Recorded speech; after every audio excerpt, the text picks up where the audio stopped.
লাবণ্য সেনগুপ্তর কোম্পানির অকশনের সময় সেখানে আদিত্য পুলিশ ফোর্স নিয়ে গিয়ে সকলের সামনে প্রমাণ সহকারে কৃষ্ণ রায়কে অ্যারেস্ট করে।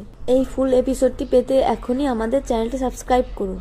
আদিত্য বাইরে থাকাকালীন বড় অফিসারের ফোন পেয়ে দ্রুত থানায় চলে যায়। স্যার আদিত্যকে বলে ওঠে, এই ফাইলটা ভালো করে স্টাডি করো। এই ফাইলে কৃষ্ণ রায়ের বিরুদ্ধে সমস্ত প্রমাণ রয়েছে। যেভাবেই হোক কৃষ্ণ রায়কে অ্যারেস্ট করতে হবে।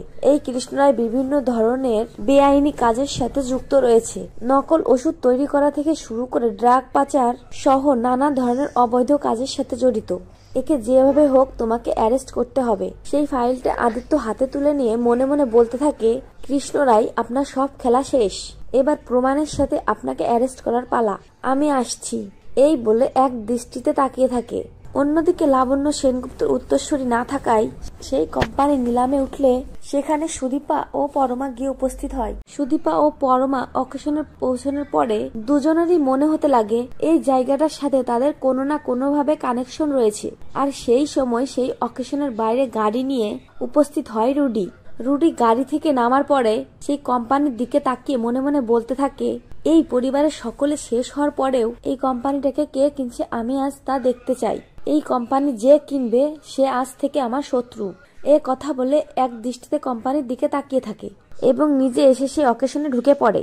সেখানে সুদীপা আর পরমাকে দেখা মাত্রই রুডি দূর থেকে দাঁড়িয়ে মনে মনে বলতে থাকে, সুদীপা এখানে? সুদীপা নিজের কোম্পানি কেনার জন্য এখানে চলে এসেছে? এত টান, এত সহজে আমি সবটা হতে দেব না।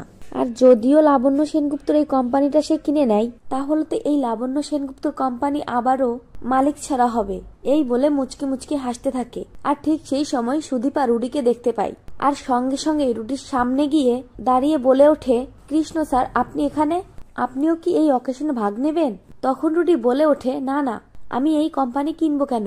আমি দেখতে এসেছি এই কোম্পানিটা কে কেনে। কারণ এই কোম্পানিটা আমার একজন পরিচিত মানুষের ছিল, আর এই কোম্পানিটা কে কিনছে সেটাই দেখতে এলাম। সুদীপা রুডির কথাগুলো শুনে সন্দেহ হলেও এ বিষয় নিয়ে কোনো কথা না বলেই সঙ্গে সঙ্গেই বলে ওঠে, স্যার, এই কোম্পানিটা পরমা কিনতে চাইছে নতুন করে ব্যবসা শুরু করার জন্য। একথা শুনে রুডি মনে মনে বলতে থাকে, এই মেয়েটা এই কোম্পানিটা কিনছে। আমার কেন বারবার মনে হচ্ছে সুদীপার আর একটা বোন এই মেয়েটাই। আমাকে আসল সত্যটা জানতে হবে। ঠিক সেই সময় আদিত্য পুলিশ ফোর্স নিয়ে এসে সেই অকেশনে হাজির হয় আর রুডির সামনে গিয়ে দাঁড়িয়ে আদিত্য রুডির কলার চেপে ধরে বলে ওঠে, কৃষ্ণ রায়, আপনার সব খেলা শেষ। আপনার সব অবৈধ কাজের প্রমাণ এখন আমাদের হাতে আছে। আপনাকে থানায় যেতে হবে। তো বন্ধুরা, এমনটাই যদি নতুন পর্ব হয় তাহলে আপনাদের দেখতে ঠিক কেমন লাগবে কমেন্ট করে জানান। আর চ্যানেল নতুন হলে অবশ্যই দয়া করে চ্যানেলটি সাবস্ক্রাইব করুন। সকলকে ধন্যবাদ সম্পূর্ণ ভিডিওটি দেখার জন্য এবং অনুরাগের সঙ্গে নতুন আপডেট পেতে অবশ্যই ভিডিওতে লাইক, শেয়ার, কমেন্ট করতে ভুলবেন না।